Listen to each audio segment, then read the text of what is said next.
A ver, yo creo que yo lo vengo explicando desde el comienzo, tomando lo que vos me decís. Yo explico que el segundo semestre, a diferencia de lo que piensan muchos, les explico a mis clientes, va a ser un segundo semestre en el cual la macroeconomía se va a complicar en relación a lo que tenemos hoy en día. Es más, puntualmente, yo creo que el gobierno el gobierno de Javier en estos momentos está dando lo mejor que tiene para dar con este plan económico si no hay cambios de pe a pa. ¿Por qué digo que está dando lo mejor que puede dar? Entonces, sin cambios muy de fondo, para adelante la situación se va a complicar. Porque, primero, la gran caída ya se dio. En estos momentos estamos transitando el pie de la L. Cayó así los primeros meses, estamos transitando el pie de la L sin ninguna posibilidad que está, como estamos, que se recupere ni que salga en forma de B. Pero en los últimos meses, o sea, dejó de caer, quedó hundida en el fango con economía real que según qué sector estemos hablando, una radiografía rápida te pinta la gravedad de la situación. Vos tenés un 5% de la economía que está creciendo en serio. Ese 5% de la economía que está creciendo en serio es la que está relacionada con petróleo, es la que está relacionada con minas y canteras. Después tenés un 10% de la economía que está rebotando estadísticamente. ¿Por qué? Porque estadísticamente el rebote está subsidiado por, paradójicamente, la sequía del año pasado, que es el campo. El campo en los últimos meses ha perdido una rentabilidad de aproximadamente 35-40%. Esto yo mido la rentabilidad a través del ICOPESA, índice de competitividad precio efectivo del sector agroexportador, donde miro poroto de soja, miro aceite de soja, sí, harina de soja, carne, maíz, trigo y cuero. La pérdida de rentabilidad son entre 35 y 40%. ¿Por qué? Porque aumentaron los costos de producción, cayeron los precios y encima tuvieron algunos impuestos, considerando además los provinciales y las tasas, ¿no? Las economías regionales le pasa algo similar, un poco más suave, caen alrededor del 25% su competitividad precio efectiva. La rentabilidad es una proxy de la rentabilidad. Ahora, entonces, ¿y después qué queda? Un 85% de la economía que cae fuerte. Cae al 10, cae al 15, cae al 20, en algunos casos al 30%. Acá estamos hablando de industria pyme, industria manufacturera en general, con los grandes jugadores adentro. Estamos hablando de comercio, estamos hablando de intermediación financiera y estamos hablando de construcción. Construcción perdió entre 100.000 y 120.000 trabajadores. ¿Qué quiero decir con esto? Esto es muy interesante y doloroso porque cuando considerás que este 85% es el que cae contra un 5 que crece genuinamente y un 10 que tiene magia estadística, pero que tampoco le va bien, el que crece en serio y el que tiene magia estadística no generan empleo. El 85% que cae es el que hoy en día está destruyendo empleo. Entonces, si vos destruís empleo, ¿qué sucede? Uno, los índices que mira el gobierno de salarios del INDEC están mal. Lo digo sencillo, están mal. ¿Cómo quieren ver que están mal y son una chantada. El sector privado no registrado pesa, no me acuerdo si el 19 o el 22% nada más. O sea, si yo te digo que de 10 trabajadores solamente 2 son informales en Argentina, te cagás de risa. ¿Estamos de acuerdo? Bueno, listo. Entonces, ¿qué sucede? Primer explicación. Si está minimizado el empleo negro, quiere decir que los aumentos que figuran en esos índices de salario están inflados artificialmente contra la realidad. ¿Por qué? Porque los salarios del trabajo en negro por ese mismo índice aumentan la mitad, redondeando, que los salarios en blanco. Entonces, ¿qué sucede? Primer punto, que el índice te está mostrando una mentira. Los aumentos salariales son mucho más bajos de lo que dice el índice, con lo cual no puede haber rebote del consumo. ¿Ok? Pero más aún, ¿dónde está la miopía intelectual de Javier? Si aumenta el desempleo, la masa salarial total, o sea, los que cobran salarios, cae. La cantidad de gente que cobra el salario cae. Entonces, si tenemos en cuenta que, yendo a la realidad, la mitad que está en blanco, muchos fueron echados, la mitad le trata de correr a la inflación, pero la otra mitad pierde como en la guerra contra la inflación, la masa salarial va a ser mucho más baja. Entonces no puede haber reactivación por el consumo. Y si tenemos en cuenta que ese mismo índice que él mira tiene 30% de empleo en público, que estoy de acuerdo y me parece muy bien que en alguna proporción él despide, que en alguna proporción también les hace perder poder adquisitivo porque el ajuste salarial va por atrás de la inflación, en el sector público nos damos cuenta que la masa salarial cae por todos lados. Entonces no puede haber recuperación vía consumo. ¿Qué quiero decir? Que en el mejor de los casos, si todo siguiera así, la economía quedaría empantanada con esta depresión que tiene lugar. ¿Ok? ¿Por qué? Porque no va a recuperarse por el lado del consumo, no va a recuperarse por el lado del gasto público, que también me parece bien. Ahora, para que se den una idea, las salidas y las recuperaciones que hubo en el 2000, escuchen bien los numeritos, que hubo en el 2013, en el 2015, en el 2017 y en el 2021 y 22, que vinieron después de las recesiones de ¿cuándo?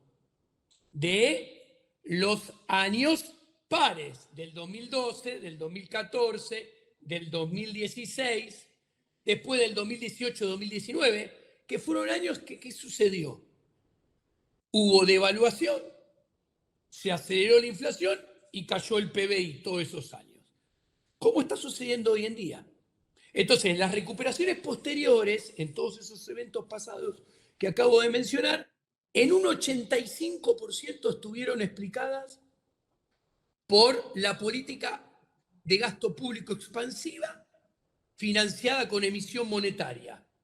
Y en menor medida, porque eso después se trasladó al consumo privado. Bueno, eso, como acabo de explicar, no está.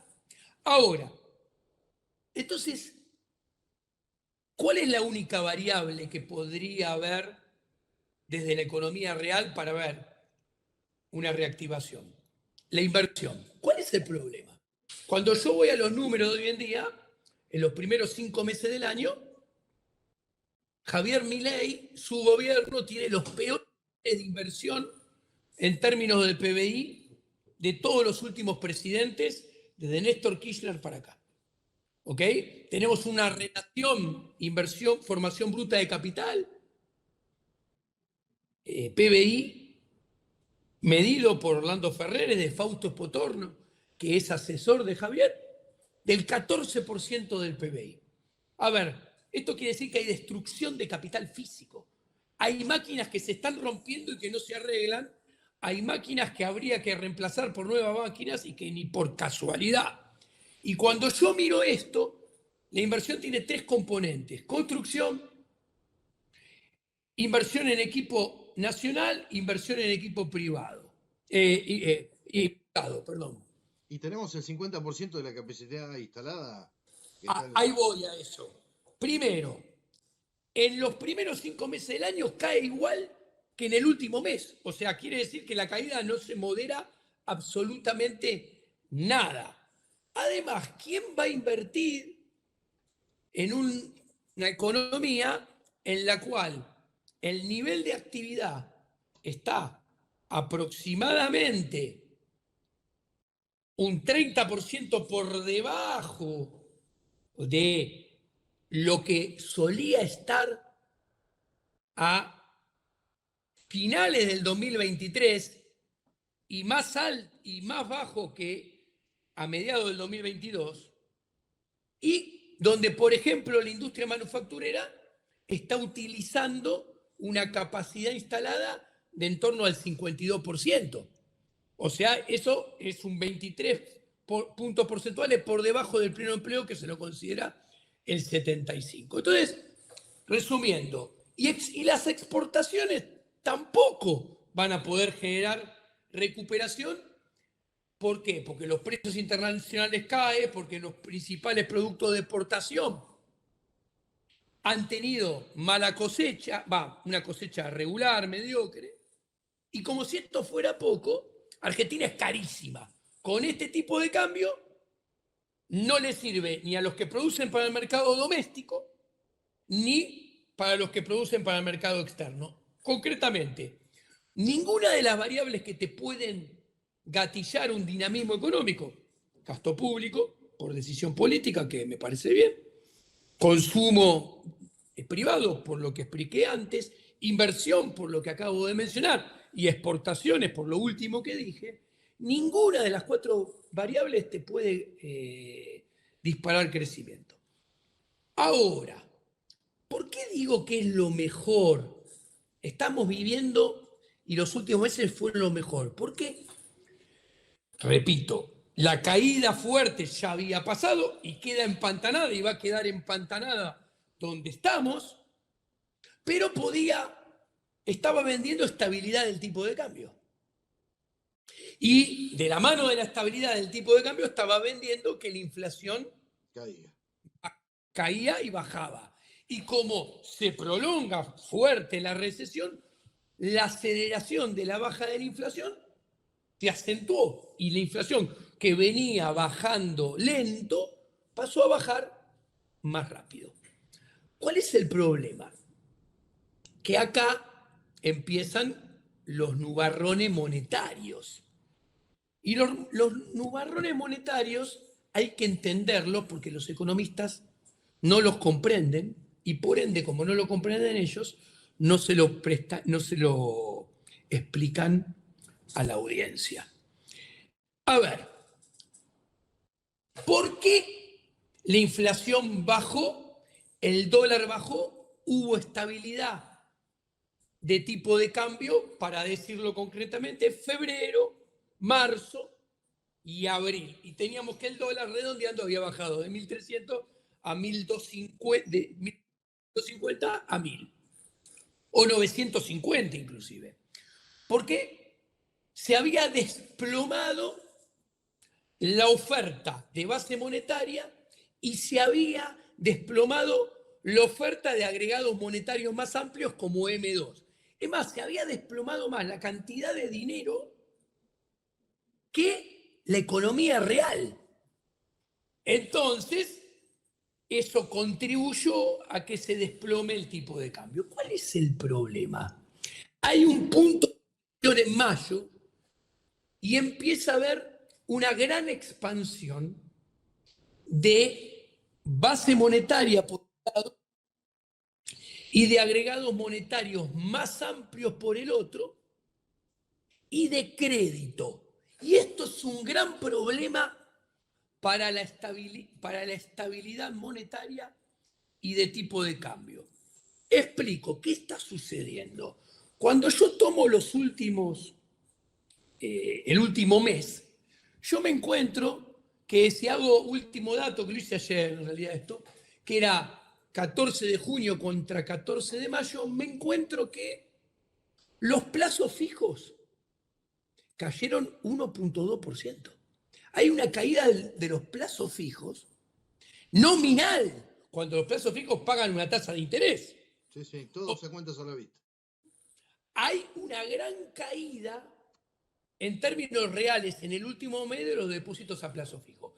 Esa caída de los depósitos a plazo fijo se muda a un aumento de los depósitos a la vista que en términos nominales aumentaron 11,8%. ¿Esto qué quiere decir? Que le ganaron, inventó, por 6 puntos porcentuales o 7 a la inflación. Ahora, ¿cuál es el problema? Quiero ser sencillo. Un depósito a plazo fijo tiene menos encaje que un depósito a la vista. Inventemos números para que lo entienda. Si Trovato tiene 100 pesos a plazo fijo, el banco tiene que tener 10 guardaditos. Ahora, cuando Trovato los baja a cuenta a la vista, el banco tiene que tener 40 pesos guardaditos de los 100. Entonces el banco se da vuelta y le dice, che, Trovato me pasó a depósito a la vista. Emitime los pases que quedan, aumenta la base monetaria, aumenta los dineros, la plata en bancos. Ahora, ¿por qué Trovato baja a plazo fijo, de plazo fijo a la vista su depósito? Porque dice, che, en Argentina está todo caro, lo único que está barato es el dólar. Y aparte, como este dólar no le sirve a nadie, ni para producir para el exterior, ni para producir al mercado doméstico, y este dólar está desalineado con los fundamentos monetarios, macroeconómicos, esto va a tener que subir. Entonces Trovato los baja y una parte, estoy explicándolo muy sencillo, agarra ese depósito y una parte lo saca. Aumentan los billetes y monedas, que el último mes en la calle que aumentaron 18,5% en un mes. Esto quiere decir que en términos reales aumentó 12, 13 puntos porcentuales. Trovato, ¿qué dice? Che, con esto compro dólar blue. Y ahí tienen por qué el dólar blue subió de 1.000 a 1.300. Del otro lado, Trovato dice, che, pero una parte voy a hacer MEP con esto a la vista y voy a hacer contado con liqui. Listo, hace MEP, hace contado con liqui y sube el MEP y el contado con liqui. No termina ahí el problema. Todo esto es expansión monetaria que, a ver, que se entienda. Al mismo tiempo, en paralelo, ¿qué está sucediendo? Antes los bancos tenían el curro de prestarle con masa a tasa de interés positiva los pases. Viene este gobierno y acertadamente baja la tasa de interés de los pases. Pero ¿cuál es el problema? Que eso funciona bien mientras te crean. Cuando la gente empieza a dudar, eso empieza a ser un problema. ¿En qué sentido empieza a ser un problema? Que los bancos dicen, escucha, che, yo antes cobraba tasa de interés del banco y ahora tengo la plata inmovilizada. Y tengo más plata inmovilizada porque como me pasaron del plazo fijo a la caja de ahorro y a la cuenta corriente, tengo que tener más plata inmovilizada. Tengo que cobrarle tasa de interés a alguien. Y no le puedo cobrar ya al Banco Central porque no me quiere renovar los pases. Listo. Entonces, ¿qué dice? Salen los bancos y empiezan a dar crédito a los privados regalados, a tasa negativa, porque los privados no quieren crédito, salvo que se lo den muy barato. ¿Por qué no quieren crédito? Porque no quieren invertir, porque está todo carísimo, no quieren consumir, no quieren contratar gente. Entonces, se los tengo que tirar por la cabeza regalado. Esto lo explica la escuela austríaca, no lo explica ni Chicago, ni el keynesianismo. Entonces, ¿qué sucede? Del otro lado, dicen, che, ¿y un crédito para qué me sirve a mí? ¿Voy a comprar mercadería para mi comercio? No, si no se la vendo a nadie. ¿Voy a comprar insumos con el crédito para mi industria? No, si tengo las cosas en el estante, ¿para qué voy a producir si no le vendo a nadie? ¿Me compro un auto? Ni en pedo, con lo que están carísimos los autos, con lo que me sale ahora el seguro, con lo que me sale la patente. Ni en pedo, no compro ningún auto. Crédito hipotecario no hay, y es mentira que hay. Hay uno de los bancos argentinos más grandes que acaba de comprar un banco de Hong Kong, Shanghái, no dio uno todavía. Bueno, dice, bueno, entonces, ¿para qué aplico este crédito que me están regalando? Y bueno, el único que está barato en Argentina es el dólar. Uso el crédito para comprar dólares. Que esto es muy interesante porque acá les explico otra gran mentira de la mayoría de los economistas adoctrinados en lo que nos enseña en la facultad. Que esto es lo que repiten un ex ministro de Macri, que ahora es asesor en las penumbras de este gobierno. Esto es lo que repite el actual presidente del Banco Central como un loro. Y esto es lo que repite el asesor que se está por ganar un premio Nobel, también por reescribir la teoría económica, que Javier, al menos hasta cuando hablaba conmigo, lo entendía y pensaba como yo. Estos tres que mencioné, no. ¿Vieron que ustedes escuchan? No. Si hay crédito, quiere decir que aumenta la demanda de dinero. Y como aumenta la demanda de dinero, ese crédito no es inflacionario. A ver, si los pases son un invento, los pases aplicados para dar crédito inventado también son un invento. Si los créditos sin contrapartida de ahorro, que simplemente están alimentados por pases que hay que desarmar, no porque argentinos traen ahorro de afuera y lo ponen y lo cambian sus dólares por peso, eso sería con ahorro genuino, como eso no existe, el crédito es inventado. Si además le tengo que inventar una tasa para que me lo tomen, es más inventado todavía. ¿Qué quiero decir?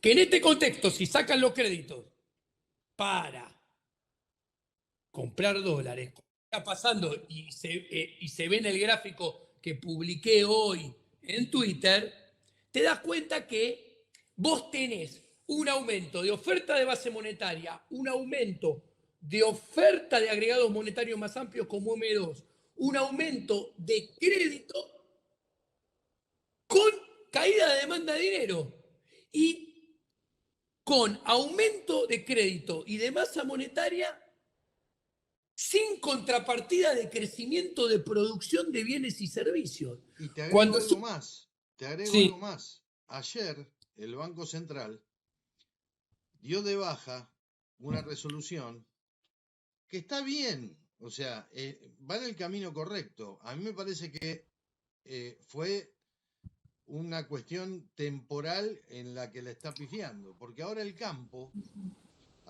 le dio ayer más instrumentos para refinanciar sus deudas y no liquidar. bueno, Refinanciar sus deudas muy baratas y no liquidar.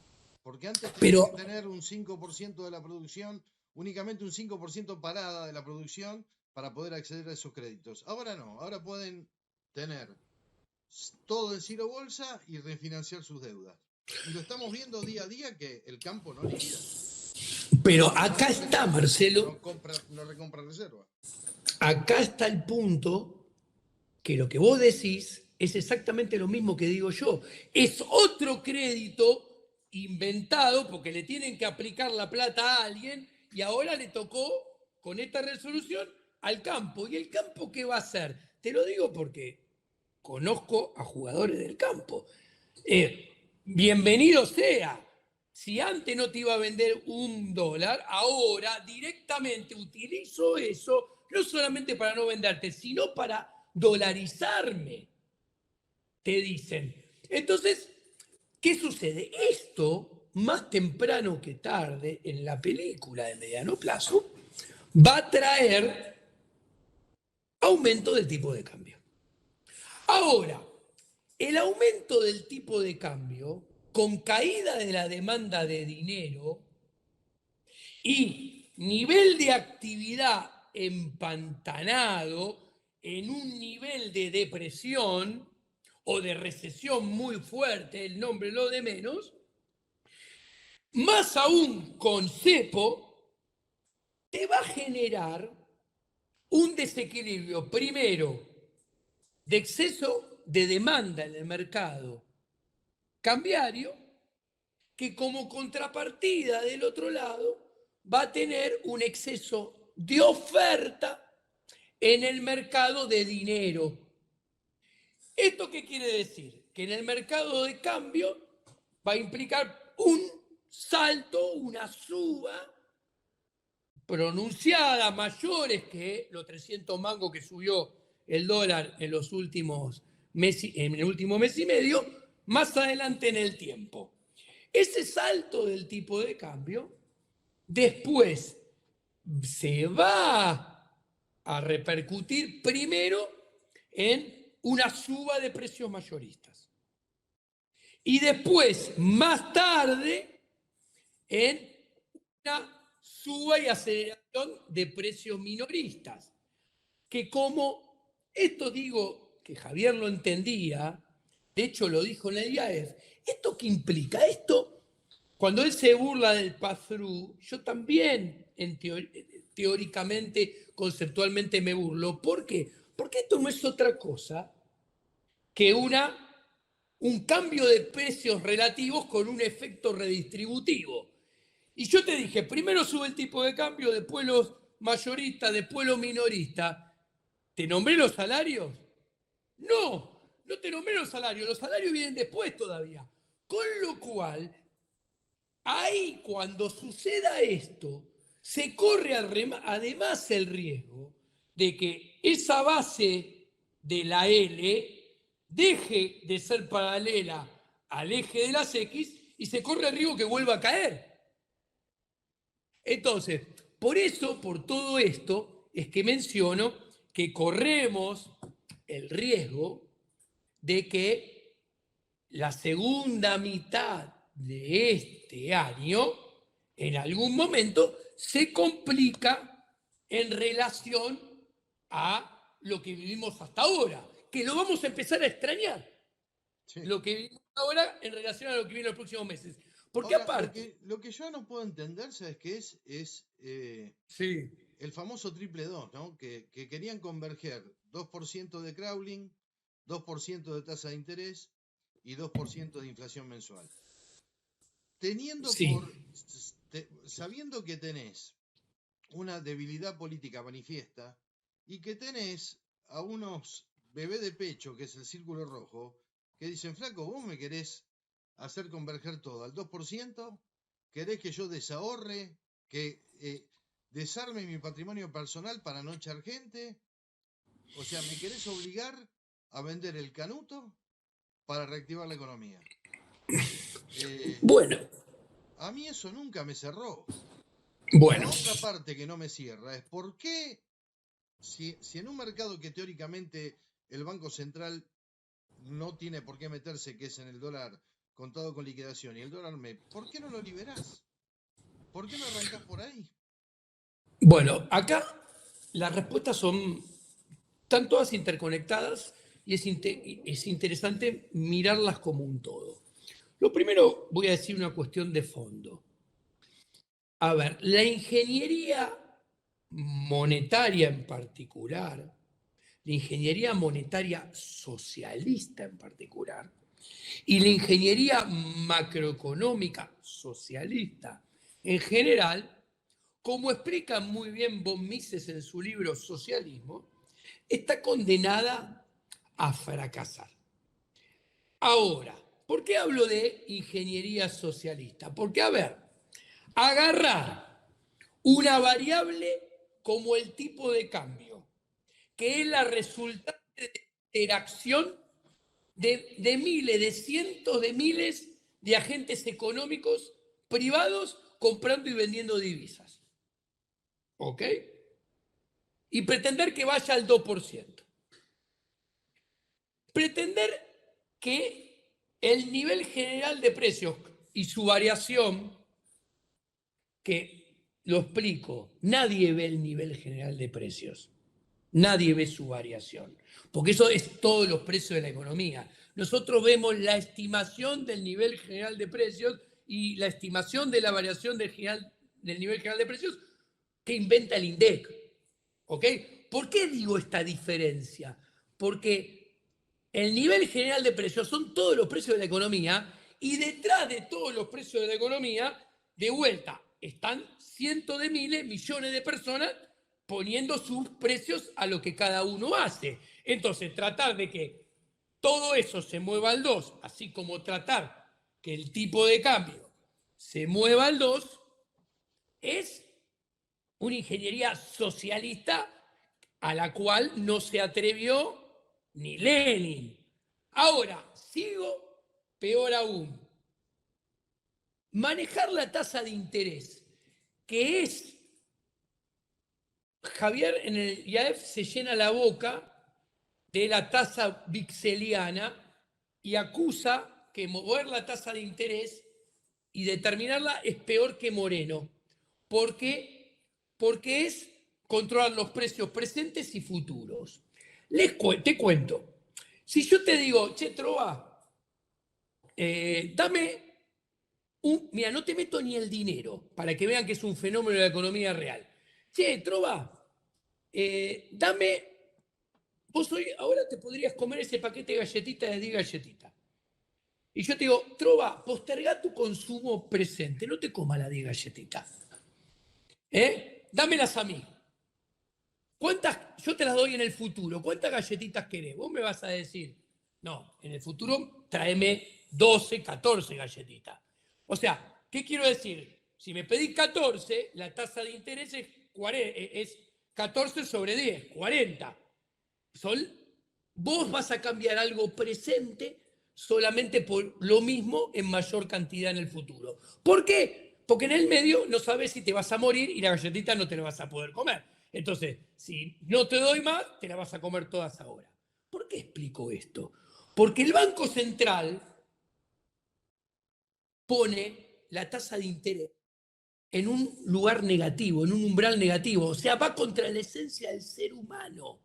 Entonces, ¿qué explico? Ese triple 2 que vos mencionás es la ingeniería comunista más grande del planeta, porque un comunista dice, che, te pongo la tasa de interés en 0 para que vos te comas todas las galletitas en el presente y hace un boom de consumo y aumenta el nivel de actividad en el presente. En el futuro, que no haya galletitas, no me importa, después veremos qué pasa y cómo nos arreglamos. Ahora, pero escúchame, esto. Vos Sí. que tuviste 15 años con él, escribieron 4 libros juntos. ¿Esto lo charlaron ustedes en su momento? Millones. A ver, si Javier Milei estuviera de este lado siendo un economista, estaría diciendo exactamente lo mismo que digo yo. ¿Ok? Estaría diciendo exactamente lo mismo que yo. Ahora, ¿cuál es el problema? Esto tiene un problema de fondo. ¿Por qué apunta a esta ingeniería monetaria socialista en particular e ingeniería socialista macroeconómica en general? Primero lo que tengo que decir, que es la primera vez que esta atrocidad se hace en nombre de la libertad, porque cualquiera puede entender que esto está en las antípodas de la libertad en general y la libertad económica en particular. Con lo cual está condenado al fracaso. ¿Ok? Y cuanto más se prosiga, el fracaso en el futuro es más grande. Y cuanto más se prosiga en esto, los costos de mantener el cepo y la obligación de mantener el cepo va a ser más grande a futuro también. ¿Cuál es el pecado original? A mí me preguntan, Giacomini, para vos, ¿cuál es el pecado original? Mirá, en diciembre a Javier le decía, mirá, Javier, vos el primer día venís explicando. ¿Cuántas veces dije que Sergio Tomás Massa fue el peor ministro de Economía de la historia de Argentina? Desde que asumió, lo dije. Él también. ¿Cuánto venimos explicando que había emitido 14 puntos del PBI? Entonces yo le decía, mira, vos tenés que abrir el cepo el 11 de diciembre. Con todo lo que hemos explicado, todo lo que explicaste y todo lo que vas a explicar en tu asunción, vos abrís el cepo el 11 de diciembre Y la gente se va a bancar un 80% mensual. y le echás toda la culpa a Sergio Tomás Massa. Y a las pruebas me remito. A ver, el anterior gobierno sigue subsidiando a Javier. El peronismo en la oposición sigue subsidiando a Javier. Mirás si lo hace en junio con los pésimos resultados, imagínate si no lo iba a hacer el 11 de diciembre. Entonces, yo le estoy diciendo, yo le aconsejaba eso diciendo, mira, es la única que tenés. Lamentable. A ver, vos elegiste ser presidente después de 2 gobiernos de Cristina, de un gobierno de Macri y de un gobierno de Alberto. Entonces, pretender que las cosas sean fáciles y no pagar costos después de esas 4 lacras es imposible. Entonces, ahora bien, me preguntás, ¿te puedo asegurar que va a salir bien? Ni de casualidad, puede salir mal. Ahora, si vos no lo hacés, y cuanto más tiempo no lo hagas, tenés mayor certeza, uno, de que no lo vas a poder hacer después, y dos, que las cosas van a ir cada vez peor. Por lo tanto, no te doy ninguna certeza al principio que salga bien, pero es la única que te queda, la única posibilidad. Hacelo y prende una vela de que tengas suerte de que te vaya bien. Ahora, imaginémonos inventos, números que parecen escalofriantes. Digo, mira, el tipo de cambio saltaba a 2000. ¿Ok? Listo, si el tipo de cambio saltaba a 2000 y la inflación tenía un fogonazo el primer mes, invento, qué sé yo, hagamos regla. Javier vive haciendo regla de 3 simple, porque todas esas extrapolaciones que hace en un día la inflación fue de tanto, en una semana la inflación fue de tanto, entonces en 365 días de tanto, es una regla de 3 simple, el famoso 17.000. Digo, mira, si el dólar lo subiste a 1000, bueno, sube a 2000, no hubieras tenido 25 de inflación, hubieras tenido 50. Y el segundo mes no hubieras tenido 20, hubieras tenido 40.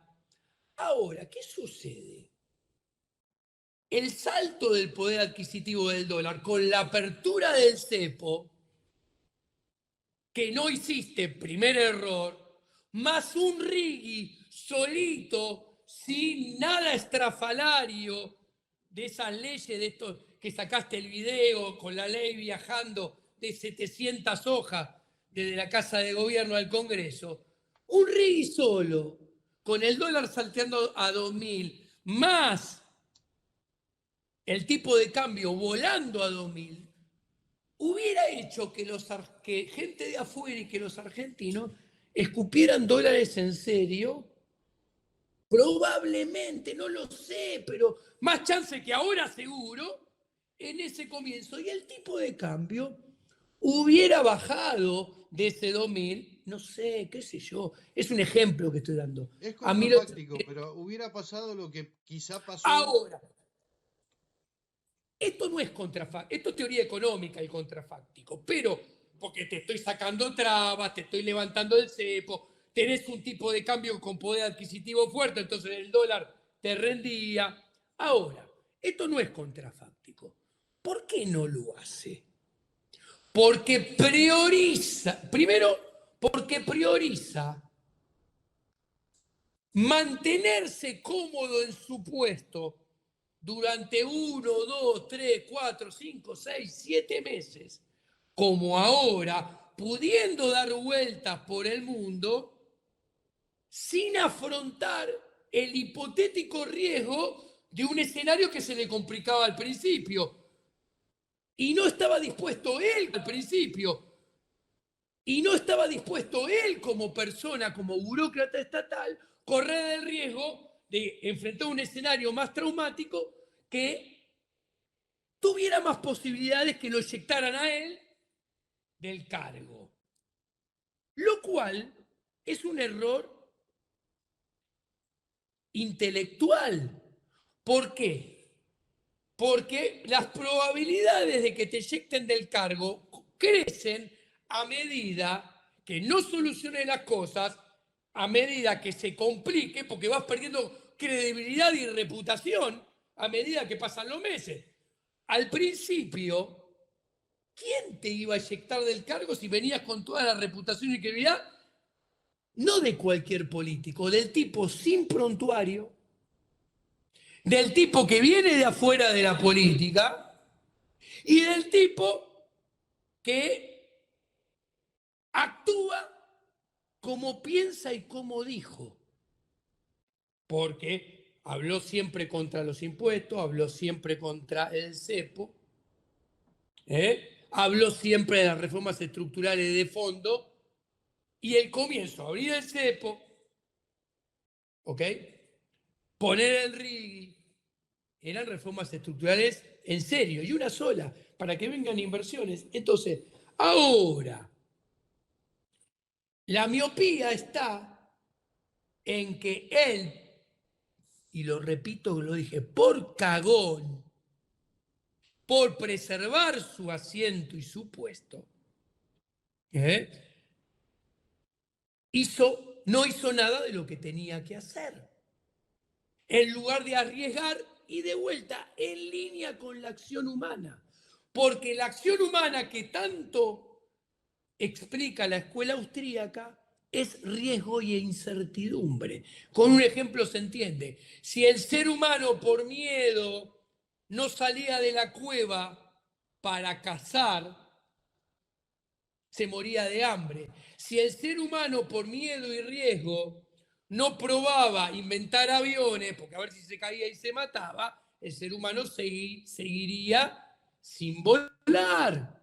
O sea, la esencia del ser humano, el progreso, los buenos resultados, están en afrontar los riesgos, en afrontar los miedos, la incertidumbre, todo lo que no hizo. Ahora, yo te llevo a la realidad.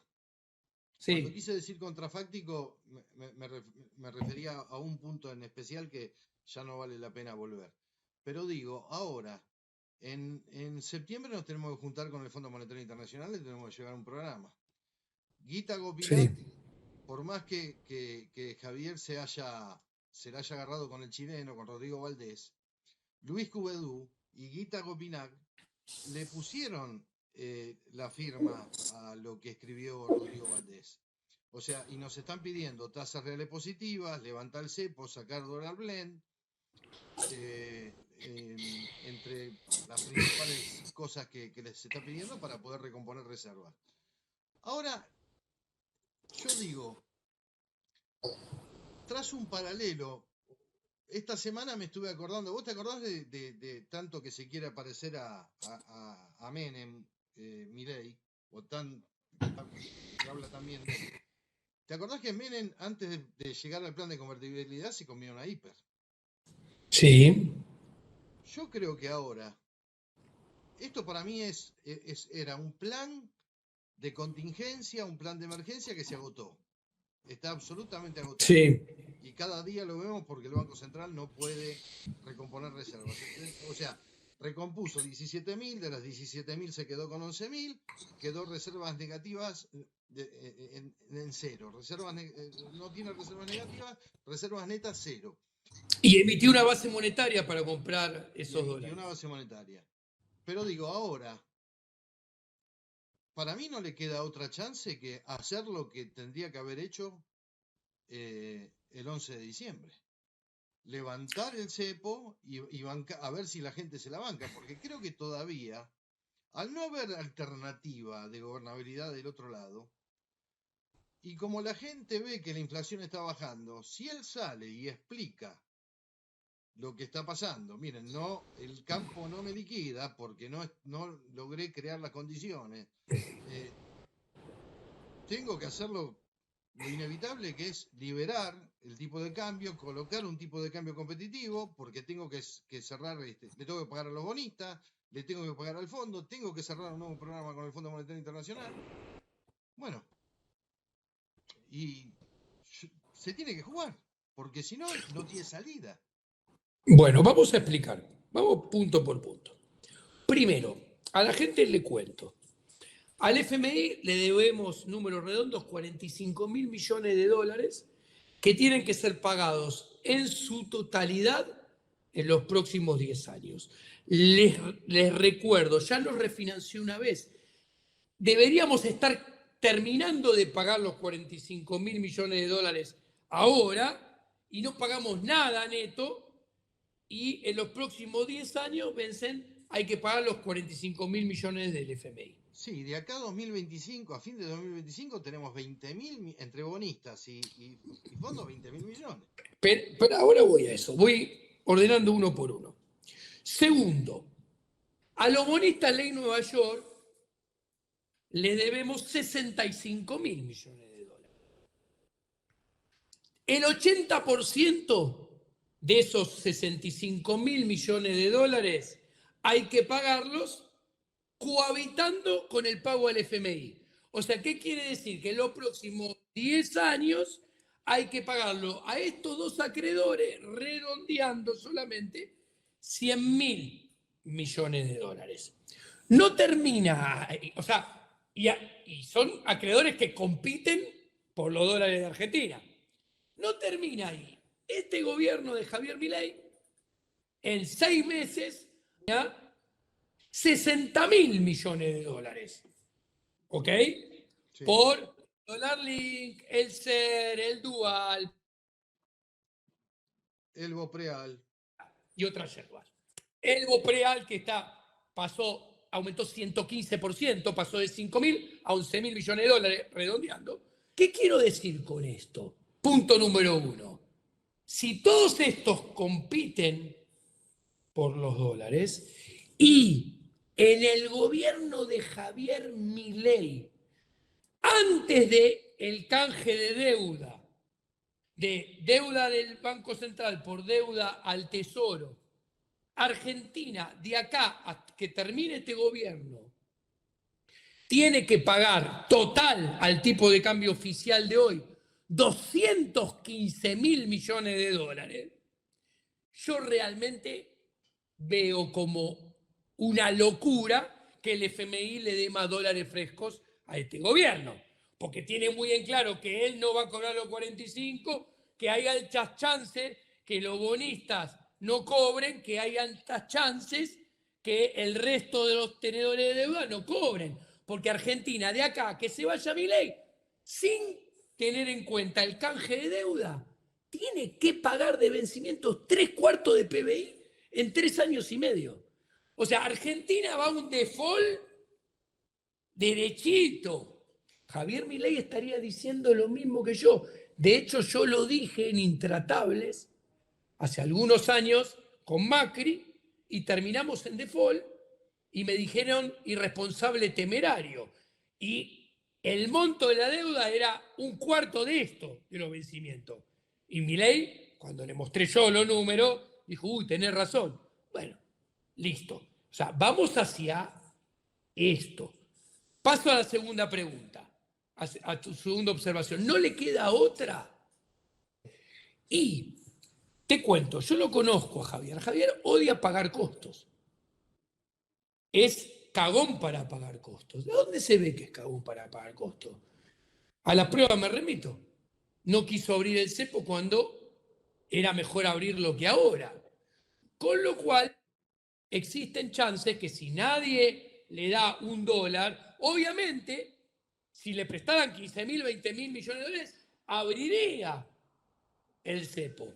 Ahora, abriría el cepo contradiciendo todo lo que dijo a lo largo de toda su vida, porque él abriría el cepo a cambio de cobrarle mayores impuestos a los que, como alguna vez dijo, todavía no nacieron, porque él se endeudaría en 20.000 millones más para abrir el cepo. Y es más, lo conozco, cuanto más le prestaran y más se endeudara, más tranquilo abriría el cepo, con lo cual más iría contra todo lo que dijo toda su vida. Ahora, si asumimos que no le prestan, como odia pagar, ¿por qué sí? Escuchen esto que es muy interesante. ¿Por qué si le prestan abre el cepo? Porque él disfrutaría de las mieles de abrir el cepo y le trasladaría el costo a futuros ciudadanos y a futuros gobernantes, que otros serían los que nos tuvieran que subir los impuestos para pagar esa deuda que él toma para abrir el cepo. Ahora, si nadie le presta más plata. Espera, te hago un paréntesis. Sí. ¿Escuchaste el rumor? A mí me llegó un rumor de que mañana a la noche, yo no le doy. Lo que pasa es que me vino de lugares que son medianamente interesantes, ¿no? Digamos, que le doy entidad. Se habla de que mañana, una vez que la ley base se va a sancionar, obviamente, Sí. como salga, pero tiene que salir, La anunciarían una oposición especie quiere de. que salga. Sí, no, va a terminar saliendo. Claro que la oposición quiere que salga. Le conviene que salga, no tiene excusa, tiene que gobernar y gestionar. Bueno, Le sale mal, se mete en problemas solito y no le bueno, puede echar yo la le culpa. vengo diciendo a los miembros de mi canal, hoy en el Palacio Barolo, en el segundo piso, Sí. se juntó Seti, se juntó Kicillof, se juntó Guillermo Moreno, se juntó gente de Massa, se juntó de Máximo, se juntó todo el peronismo, por un lado. Y por otro lado, el PRO se está abriendo por orden de Mauricio Macri, que eso me llegó hoy a la mañana, que hoy algún diario lo publicó. Ahora, lo que yo quería decirte es, hay un rumor como que Basilea le prestaría algunos morlacos, unos 5.000, 7.000 millones de dólares. A mí no me cierra. A mí tampoco, pero no importa, es a vos y a tu audiencia, que no sé cuántos serán, tiene que tener en claro que un cepo se puede abrir en cualquier momento. A la ciudadanía le es mucho más beneficioso que la apertura de cepo sea sin endeudamiento y que el costo a pagar sea un ajuste de precios, de tipo de cambio y de inflación en el presente, que el costo lo paga el político, pero no lo paga la ciudadanía al futuro, eso es mucho mejor que una apertura del cepo endeudándose en 5.000, 10.000, 15.000 o 20.000, donde el único beneficiado es el político que lo abre a expensas de que la ciudadanía y los próximos políticos del futuro paguen los costos teniendo que afrontar mayor gasto público y mayor impuesto a futuro para poder enfrentar los intereses y los vencimientos de esa deuda que tomó para abrir el cepo. Ahora, si a esto le agregamos que no somos un país desendeudado, si tomamos todos los anteriores números de default, de deuda que mencioné y de vencimientos que mencioné, que dije, Argentina se dirige hacia un default, si a lo mojado le agregamos empapado otros 20.000 millones más, es hipotecar sobre hipotecar, que de hecho es lo que hicieron todos, porque Cristina hipotecó el futuro, llegó al 10 de diciembre quemándose 45.000 millones de reservas del Banco Central, así llegó al 10 de diciembre del 2015, con su cepo. Después, Macri llegó al 10 de diciembre de 2019 hipotecando el futuro. ¿Qué sería esto? Los 57.100 millones del acuerdo con el FMI, que después terminaron siendo 45 nada más. Porque Alberto Fernández no recibió el último tranche de 12.000 millones. Y después Alberto Fernández llegó al 10 de diciembre del 2023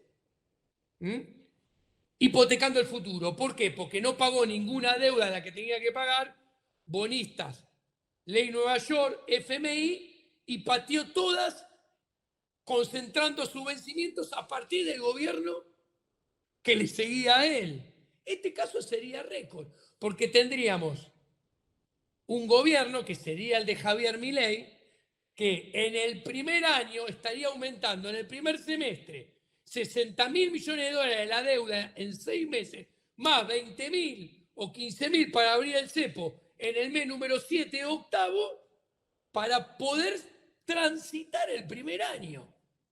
Ahora, O sea, es más de lo mismo a la N.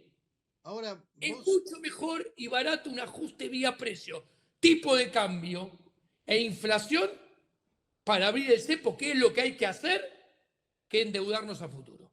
ahora bien, pero vos decís que él, o sea, yo lo que quiero entender es, esa es tu opinión, Sí, pero vos lo conocés a él. ¿Qué va a sí. hacer? ¿Qué va a hacer? Porque para negociar con el Fondo Monetario Internacional, bajo estas circunstancias, lo bochan. La octava revisión, la novena revisión no la pasa. No la pasa. En septiembre tiene que ir Sí. con un programa. Con un programa de. Primero tiene 2 meses para corregir la distorsión de precios relativos, luz, gas, todo lo que vino pateando porque se enamoraron de la desinflación. Tiene que terminar de corregir la distorsión de precios relativos. Y después tiene que armar un plan de estabilización. El único capaz que yo veía con la cabeza, con pragmatismo y sobre todo con conocimientos para armar un plan de estabilización, la renunció, que es Cotani. Sí, El único es sí, sí. Cotani.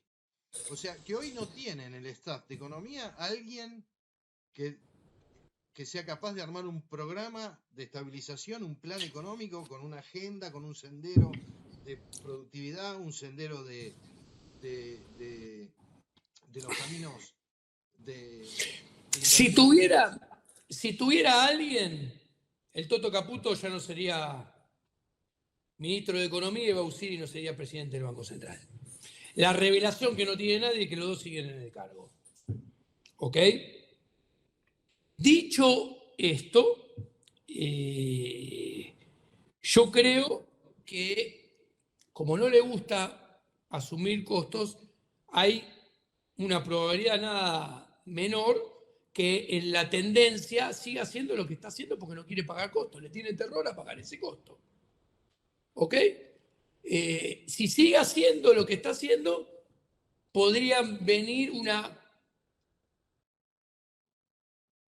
más, ¿cómo diríamos? Una masación del, plan, del gobierno que está haciendo, en el sentido que empezaría a hacer cosas heterodoxas al estilo Massa para camuflar el crawling peg del 2, vaya a saber, que no son ninguna solución, es en la película de mediano y largo plazo agrandar los problemas, ¿no? Porque Sí, para hacer a jugar con el impuesto país, claro, le esa bajo es el una 10% y a los alternativa. importadores le toca el billete.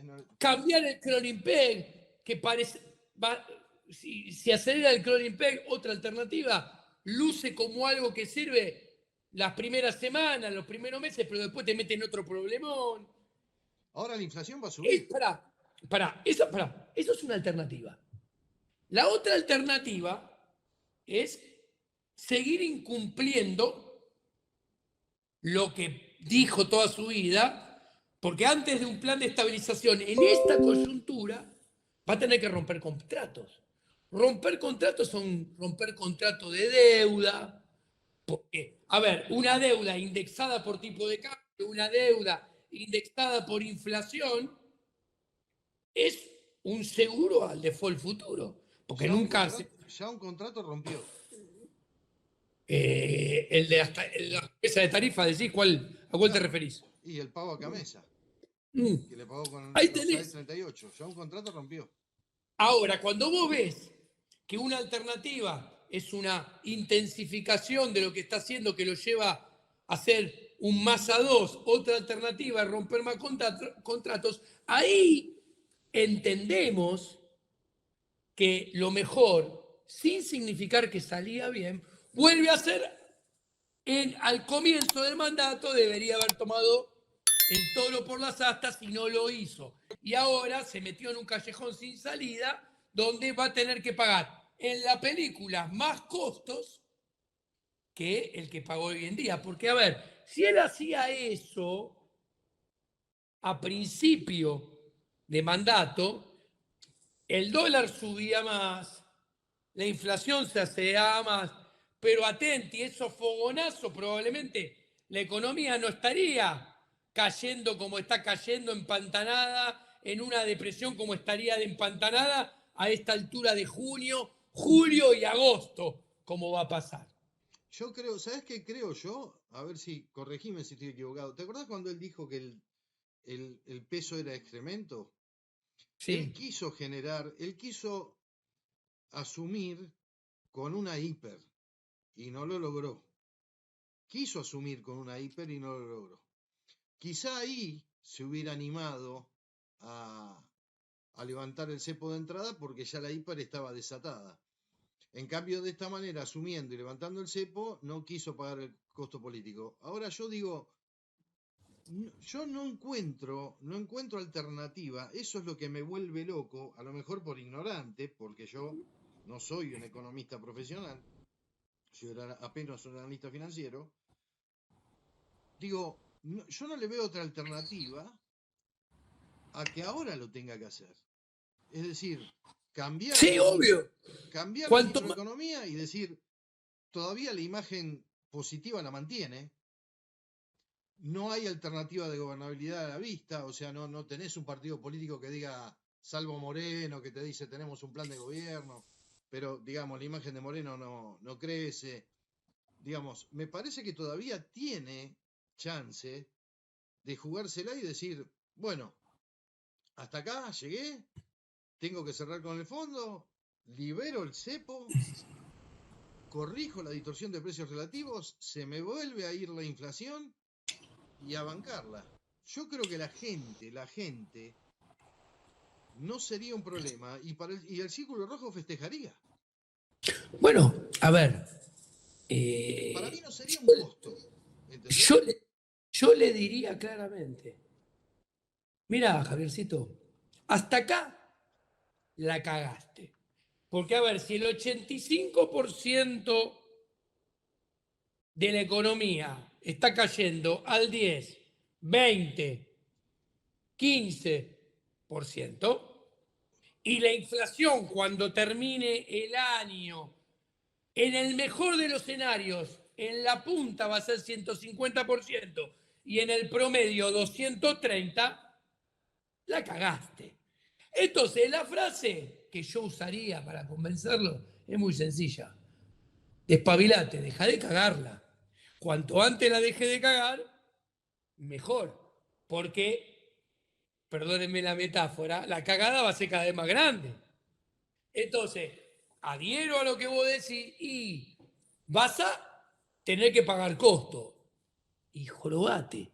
Son tus decisiones. Los costos ahora son más grandes que los costos el 11 de diciembre. Pero vos elegiste eso equivocadamente porque no sabés leer la coyuntura monetaria, no sabés leer la coyuntura macro.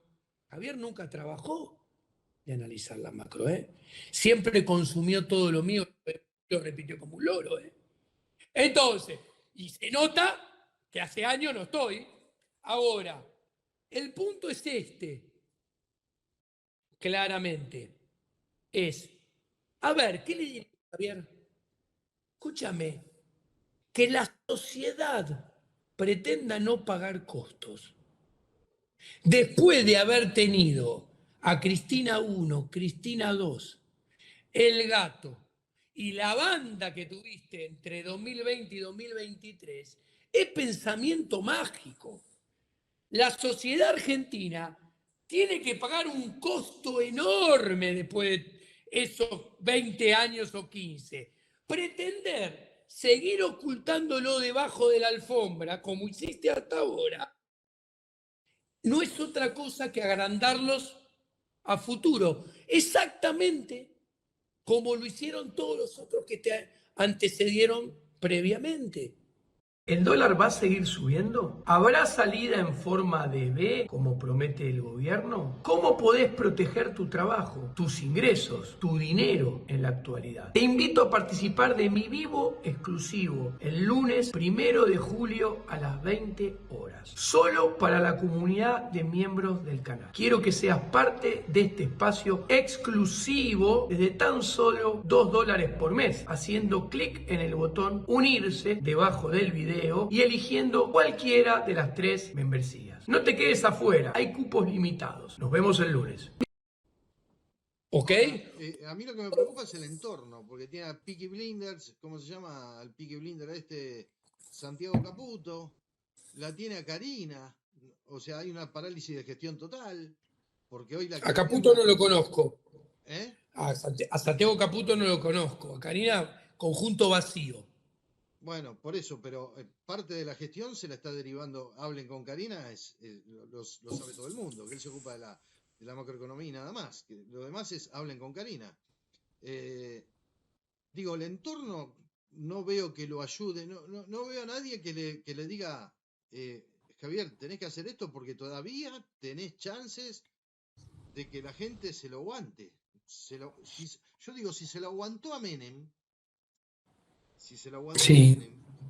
¿cómo no se lo va a aguantar a un tipo que vino y dijo voy a hacer parte, en realidad parte de la casta no lo está pagando, lo está pagando la gente, pero la gente no es boluda, la gente sabía que iba a pagar un costo por el ajuste. Pero, o sea, los agentes económicos lo estamos viendo todo, que esto no da para más. Este plan de emergencia se agotó. Se agotó.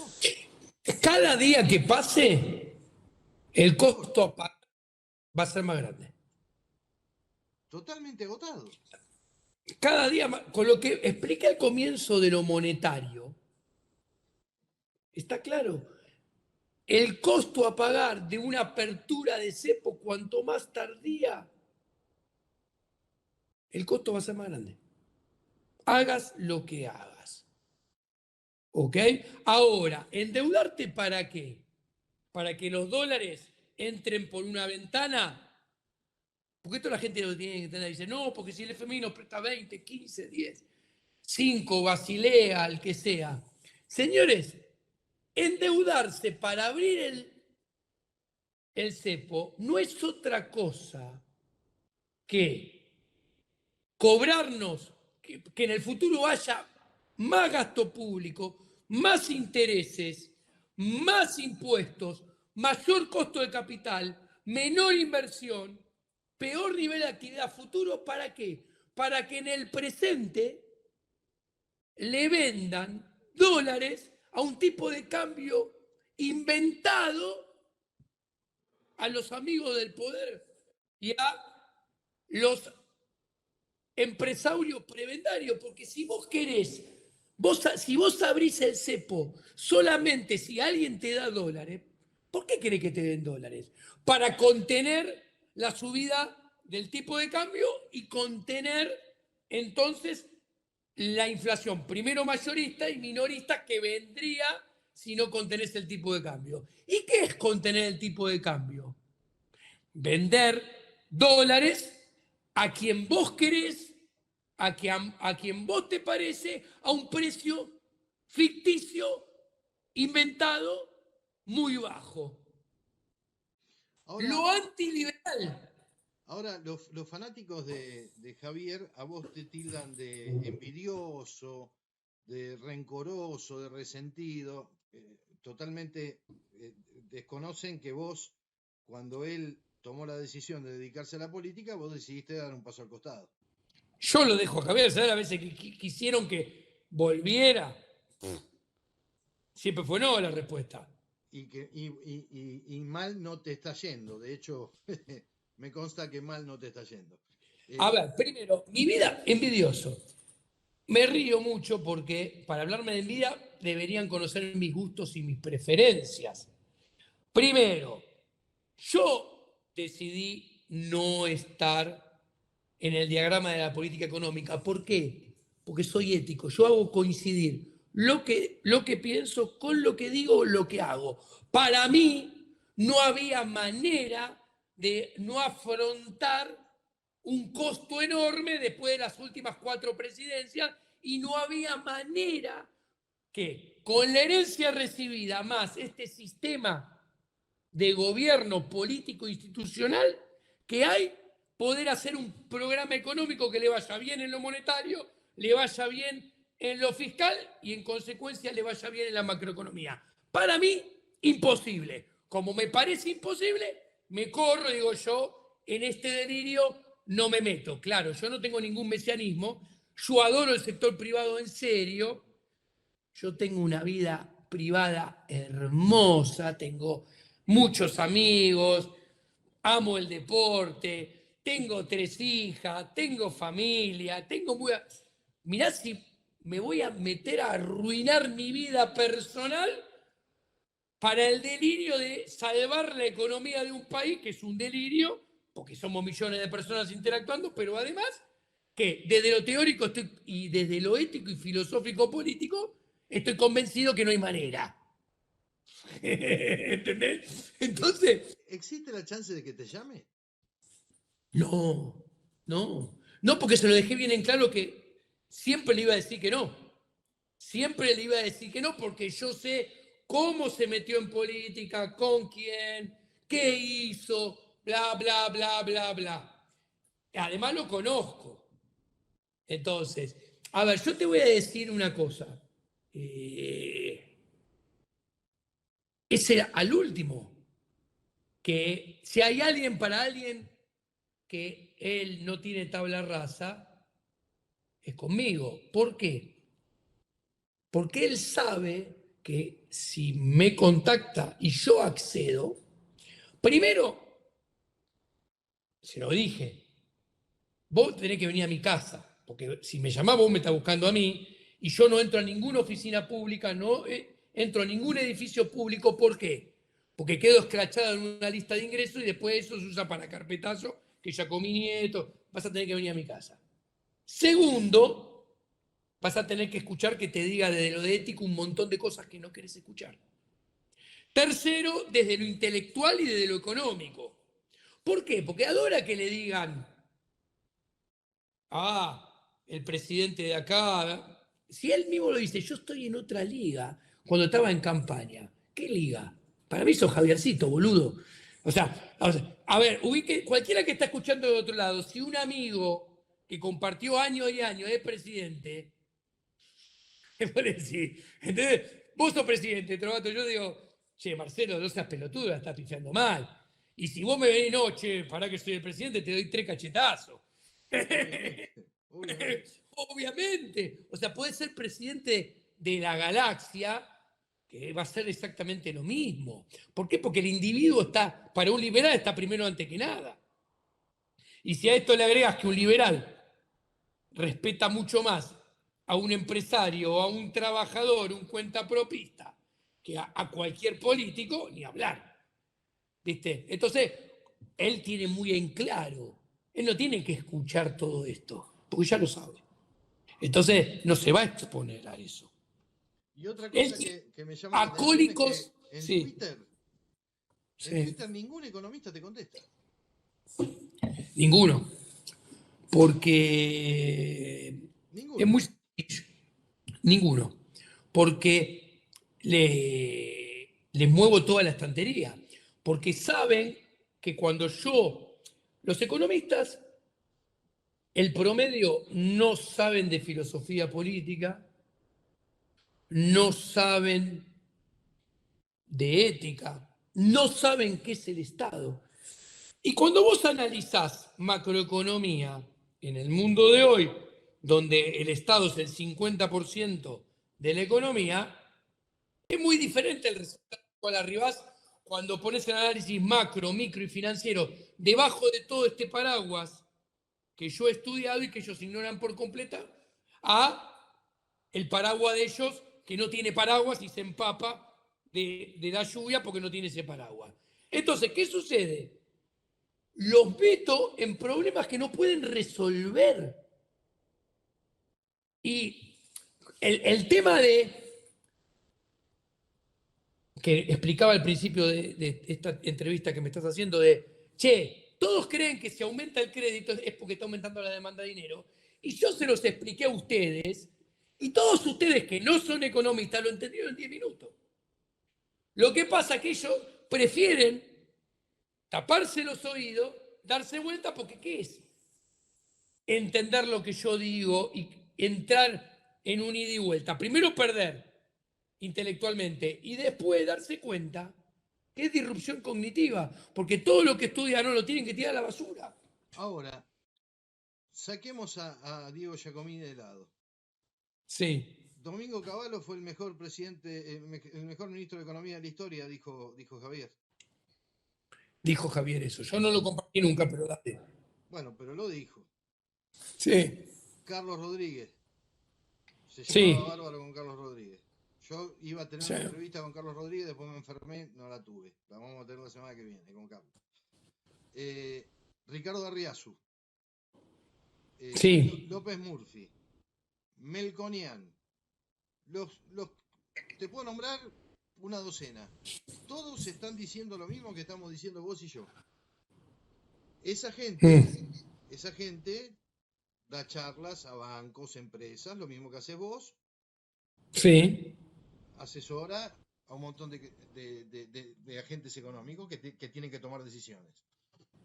Entonces, en función de si todos estamos equivocados, no la ve nadie. Ahora, la dejó de ver Cavallo, la dejó de ver Melconian, la dejó de ver Arriazu, la dejó de ver De Pablo, la dejamos de ver todos, y él es un iluminado o se va a estrellar. Mira, a ver, yo a la audiencia que tenemos del otro lado le diría, a ver, señores, Cavallo, Carlos Rodríguez, Roque Fernández, Mariano Fernández, profesor del SEMA, Melconian, me puedo incluir, más allá de lo que yo piense de cada uno, no importa qué pienso de cada uno. Si yo le hago estos nombres, todos estos, yo fui el primero, antes que empezara toda esta historia, soy el primero que dije, chao, Bailoche. Después, en diferentes momentos, todos le dijeron, chao, quédate solo, buena noche, Bailoche. Todas esas personas, con la formación que tengan, la reputación que tienen, la credibilidad que tienen, es un conjunto. Todos esos lo dejaron a Javier solito porque todos esos quisieron. Ahora, hay otro conjunto. Ramiro Castiñeira, Furiace, Botier, Marul, que son los que están con él y se juntan con Olivos con él. Si yo a tu audiencia le pregunto... Sí, te faltan 4 o 5 más, pero bueno. No importa, son los que me acordé. A ver, poneme en términos de autos, sin decir nombre, el primer conjunto versus el segundo. El segundo conjunto son todos Fiat.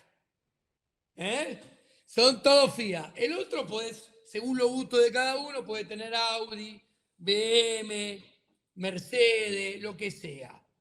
No, sin ser despectivos, digamos. Es gente, estos chicos, Marul, Ramiro, Miguel Bogiano, Fausto Espotorno, digamos, es gente que no tiene la experiencia en la gestión, como Roque Fernández, como Carlos Rodríguez, como Arriazu.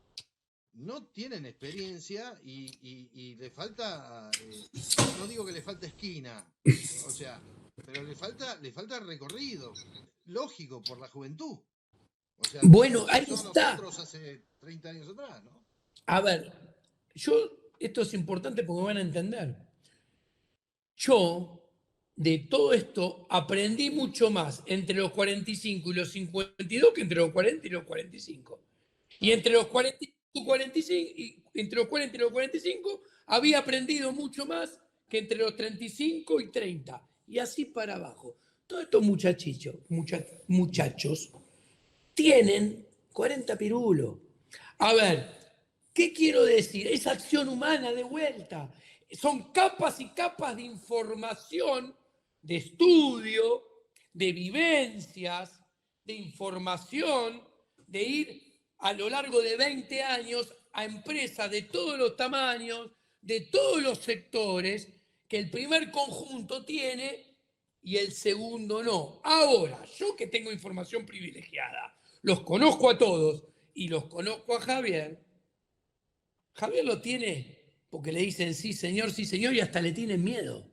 Y los tiene para sacarse la foto, como cosa que no puede hacer con todo el otro primer coco. Ahora, ¿por qué estamos hablando de esto? Y es importante entenderlo, más allá de lo que digamos. Porque los resultados no pueden ser nunca los mismos con un gestor de política económica que escucha, presta atención, valora a gente que sabe y que tiene experiencia, en donde él no la tiene, porque no la tiene ni en consultoría ni en gestión, versus está rodeado de otro conjunto que solamente le va a hacer felatio-fálica. ¿Se entendió la metáfora? Sí, lamentablemente sí. Lamentablemente sí. Que es Es como, más, van a ser opuestos los resultados. van a ser opuestos los resultados. Lamentablemente, yo sigo, o sea, te hago una pregunta. ¿Vos querés que le vaya bien a Milei? Mirá, yo facturo en el mercado doméstico. Cuanto el mercado doméstico genere más riqueza, yo voy a facturar más y voy a vivir mejor. ¿Eh? Así que sí, O sea, es rotundamente, Maduro que querés que le sí, vaya bien a Milei igual que a mí, porque yo me dedico a sacarle ventaja a la realidad, sea cual fuere. exactamente, Pero yo vivo en este exactamente. país, vos tenés 3 hijas que viven en este país, o sea, Y queremos yo que no le me vaya voy a ir, bien. dice, no me voy a ir de este país porque como yo ejerzo la profesión acá, no se ejerce en ningún otro lado. No, no, no, por eso, todos queremos que le vaya bien a Milei. Eh, yo me quiero quedar con la esperanza de que va a haber un cambio de rumbo rápido, porque si no nos damos, Ah, ah, si no chocamos, chocamos. ahora, yo quiero que le vaya bien, pero como todo lo que expliqué, lo explico porque está todo en las antípodas del liberalismo. Entonces, si le va mal, explico todo lo que explico para que la gente entienda que le fue mal por hacer cosas alejadísimas del liberalismo. ¿Para qué? Para que el liberalismo después no quede proscripto durante 30 años, Como pasó con menos, después de menos. exactamente, exactamente. Porque si el liberalismo queda proscripto, es una victoria en bandeja de plata, oro y platino al socialismo. Y vamos a terminar siendo más pobres. Todavía. Sí, señor. Eh, Ahora, entonces, al mismo tiempo, cuanto más siga esta farsa, mayores son todos los costos. ¿Por qué? Porque va a haber mayor certeza de que va a venir el péndulo y va a venir un socialismo más fuerte, con lo cual vamos a ser todavía más pobres, con lo cual vamos a estar proscriptos más tiempo el liberalismo. y hay una cosa, porque yo veo en el chat, ¿no? Y yo todos los viernes con los miembros debatimos, que me hablan, no, pero ahora cuando salga la ley bases y ahora cuando salga el RIGI, la ley bases es que eran 660 artículos y ahora pasó a tener 160 artículos o algo por el estilo, no es de un día para otro. Se necesita tiempo para llevar adelante las desregulaciones y demás. Y el RIGI, que está bien orientado hacia minería, petróleo, gas y demás, no van a venir pasado mañana. Y si llegan, van a impactar en las zonas donde ellos actúen. Además que tienen 3 condiciones que son por 30 años que no, o sea, le dieron semejantes condiciones que no va a derramar ni siquiera en las zonas de influencia donde se van a instalar esas inversiones. O sea que A ver, no mueve el amperímetro el RIGI en el corto plazo. a ver. Primero, la gente tiene que saber que un proyecto de inversión, desde que sale la ley, después se te tiene que ocurrir. Después tiene que venir la época de estudio. Después tiene que venir la época de conseguir el financiamiento. Después tiene que venir la época de traerlo. Después tiene que venir la época de implementarlo, de construirlo, concretamente. Y le tenés que dar estabilidad jurídica Exactamente. y económica. Exacto. Entonces vos tenés un problema de timing. Los beneficios de los proyectos de inversión, que encima son irreversibles. ¿Qué quiere decir? Esto es parte de mi tesis en Inglaterra. La inversión, como es irreversible, depende, entre otras cosas, del peso de la deuda y de la estabilidad del tipo de cambio. ¿Por qué? Porque son irreversibles, son a mediano y largo plazo, con lo cual es muy importante la estabilidad del tipo de cambio porque te tenés que asegurar un flujo de mediano y largo plazo más o menos constante en moneda dura. Segundo, la deuda y el peso de la deuda es importantísimo. ¿Por qué? Porque si vos tenés una deuda con vencimientos explosivos durante los próximos 15 años, eso te asegura que el gobierno que venga, que esté, tiene que expoliar más al sector privado porque tiene que pagar esa deuda con mayores impuestos. Con lo cual, las condiciones que te prometieron para invertir, va a entrar a funcionar el péndulo y te las van a cambiar por más que estén, o acaso Argentina nunca tuvo juicios en el CIADI. Por Dios. Entonces, te van a cambiar las condiciones por el peso de la deuda y entonces vas a decir, no entro al RIGI tampoco. Con lo cual, tenemos un problema de timing porque necesitamos que todo funcione muy bien en los próximos 6, 9 meses y en realidad enfrentamos el riesgo de que todo se termine comportando de manera pendular y yéndose al otro lado en los próximos 2, 3 años, que es cuando deberían empezar a tener efecto las inversiones. ¿Y eso qué radica? Radica en que no se terminan haciendo o se van a hacer muy pocas. Con lo cual, el panorama es difícil. Y no se deben sorprender si Argentina, señores, en los últimos 30 años creció al 1 anual y en los últimos 15 al 0,4, ¿por qué van a pensar que los próximos 3 va a crecer al 3, 4, 5, 6? Porque tienen ganas, porque las fuerzas del cielo están de nuestro lado. Pero el problema es que la economía es atea. Claro. Le quiero contestar a Anita, que debe ser, Anita dice, pueden tener razón en todo, pero la forma de decirlo me da asco realmente. Muy soberbios ambos. Está claro que no quieren que le vaya bien. Quieren decirles tengo razón. Eso quieren. Anita evidentemente se hizo miembro hoy. No me conoce. No ve los videos anteriores. No tiene ni idea. Y evidentemente me parece que Anita debe tener pocas amigas, porque vos fuiste y sos amigo de Javier durante 15 años y desmentime si no fuiste el que le dijiste, cuando choques la calecita, yo voy a estar. Exacto. Pero aparte todo esto se lo dije a Javier en el 2020.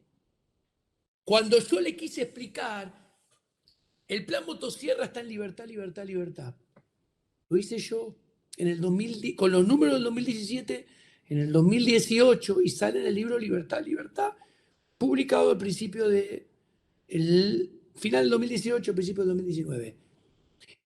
Y yo termino, después de estudiar todo lo que mencionaba, que había empezado a estudiar en el 2018, etc., a mitad del 2020 le traté de explicar que el motosierra no se podía implementar, iba derecho al fracaso y a la recesión, porque le expliqué a Javier, Javier, no existe que la casta pague el costo. ¿Por qué? Porque vos le cortás el chorro a los gobernadores, vos le cortás el chorro, los gobernadores le cortan los chorros a los intendentes. Ahora, ¿cuál es el problema? El andamiaje institucional es que vos sos uno, los gobernadores son 24 y los intendentes son 2.300. Claro. Institucionalmente, ellos tienen la facultad de hacer revalúos y subirte los impuestos a las patentes, los impuestos inmobiliarios. Los intendentes tienen el poder de hacerte revalúo y subir. Ambos tienen el poder de subirte los impuestos provinciales, inventarte tasas. Tienen el poder de subirte las alícuotas. O sea, ellos tienen el poder de trasladar el costo al sector privado. Con lo cual, tu plan motosierra no lo va a pagar la casta, lo paga el sector privado y va a generar recesión. Esto se lo expliqué en el 2020. Ahora, cuando pasó eso, ahora, entender esto exigía bajarte del mesianismo y bajarte de tu programa de ser presidente a toda costa. No, ¿Por es qué me... que era, digamos, eso se podría haber hecho si el 56% lo sacaba en la primera vuelta. Porque ahí No hubiera sé. tenido poder político, hubiera tenido senadores, hubiera tenido diputados. ¿Me entendés? Y acá tenemos No un tenía que problema. sacar mucho más porque se renuevan de a mitad o de a tercio. O sea, vos ganabas el 56 de la mitad. ¿Me entendés cuál es el sistema? Es perverso. El sistema está hecho para que nada pueda ser cambiado desde adentro. También se lo expliqué. Porque el sistema de reglas y las instituciones, que es esto que estoy hablando, está hecho primero para proteger al sistema de cambiarlo desde adentro y después para que todo sea potenciarlo desde adentro. Por eso pasó lo que pasó los últimos 30 años. Vos sabés que yo estuve en La Rioja, estuve en Catamarca, fui a las termas de Fiambará, al balcón de los Pisis, qué sé yo, y después estuve en La Rioja, tierra de Sí, Quintela, Quintela que sacó sí, el Chacho. sí. Carteles gigantescos, o sea, obras paradas, obras públicas paradas, pero se gastó una fortuna en hacer carteles gigantescos Por culpa de mi diciendo ley. obra parada porque el gobierno nacional no nos transfiere los fondos, obras paradas. Milei, yo estuve en Córdoba, estuve en Colonia Carolla, estuve haciendo preguntas, la gente, viste que Milei ganó con el 75%. Sí, La gente se está hinchando un poco las pelotas, se empezó a hinchar un poco las pelotas porque empieza a ver las inconsistencias. O sea que sí. la luz, el gas, el transporte, la diferencia con el AMBA, el tiempo pasa y no hay rebote, no hay reactivación. Ahora, en Milei en La Rioja es mala palabra, es absolutamente mala palabra. Entonces, encima tiene que lidiar con eso, porque, digamos, los senadores responden a los gobernadores.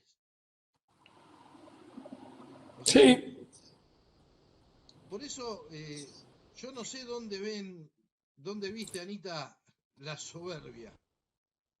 Yo acepto que no te guste la charla, pero no me podés tildar a mí de soberbio y mucho menos a Diego cuando estamos hablando con números y estamos tratando de buscarle una solución. Yo lo que quiero es que le encuentre una solución, porque si le sale mal, lo que viene, otra que Massa, otra que el kirchnerismo.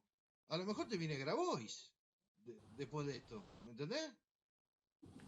Bueno, yo lo expliqué varias veces eso, que hay altas chances que venga una grieta peor que la grieta de la cual venimos, de CFK contra el gato. Una grieta entre este gobierno y Kicillof barra Grabois va a ser una grieta a partir de la cual el sector privado va a pagar facturas mucho más grandes que las que pagó con la anterior grieta. ¿Por qué? Porque es una grieta mucho más violenta. Bastiat decía, donde entra el comercio, no entran las balas. Ahora, donde entran las balas, la violencia, no entra ni el comercio ni la producción, con lo cual el sector privado paga los platos rotos con más destrucción de riqueza. Yo el otro día casi me caigo de culo. Vi dos encuestas donde empezó a crecer la imagen de Grabois. ¿Viste? Hay que poner, vamos 6 meses nada más. Y hoy en el Palacio Barolo, en el segundo piso del Palacio Barolo, se juntaron la gente de Grabois, o sea, se están uniendo Grabois, Pichetto, que fue, viste que el hijo de Pichetto es economista, se Sí. juntó Seti por el lado de Massa, se juntó gente de Grabois, todos la parte económica, pero todo el peronismo de Máximo, de Kicillof, que no es lo mismo, que están peleados, A muerte. la gente de Moreno, la gente de Pichetto, la gente de Massa y la gente de Grabois. Se están organizando. Vos decís, ¿y para qué se están organizando?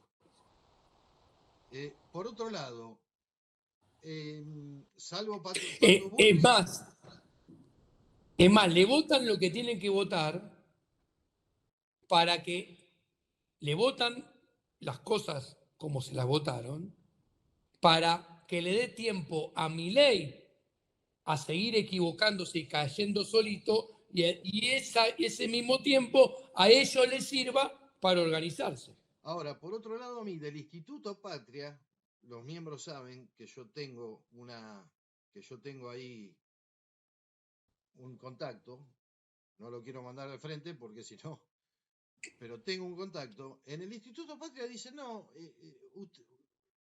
son 4 años de mi ley, ustedes háganse esa idea. Nosotros nos tenemos que organizar para 4 años de mi ley, pero es solamente en el Instituto Patria.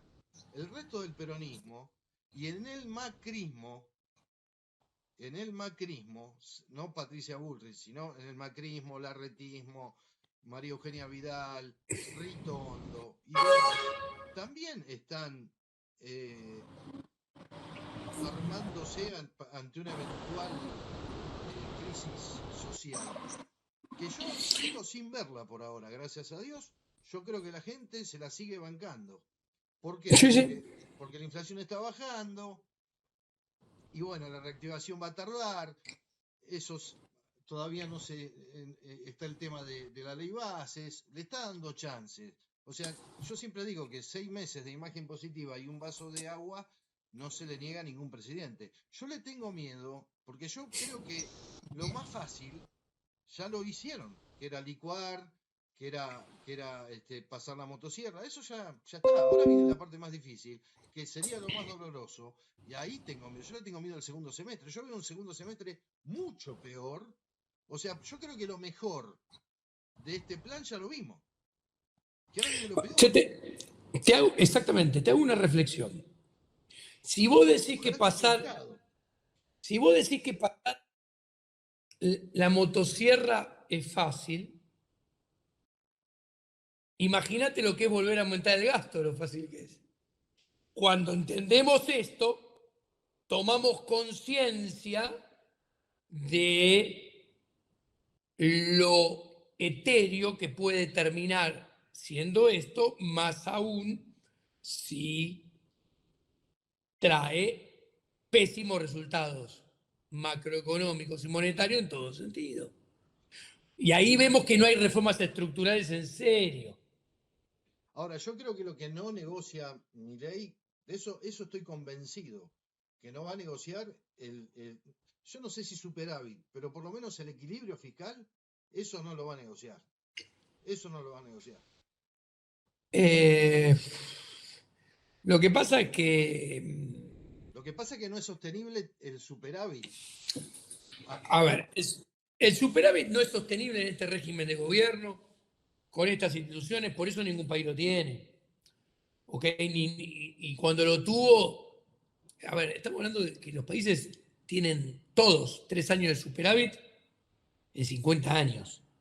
Y ninguno en el siglo XXI. ¿Ok? Yo lo he mostrado muchas veces esto. Olvídense. Ahora, lo que hay que tener en cuenta es que un poder ejecutivo tiene control o cierto control de eso hasta cierto punto. Porque no hay que olvidarse que la recaudación no depende de él. Y hay que también tener en cuenta que el gasto lo decide un presupuesto que es potestad del Congreso. Y ya tuvo un año sin presupuesto, que es este, o va a gobernar siempre sin presupuesto.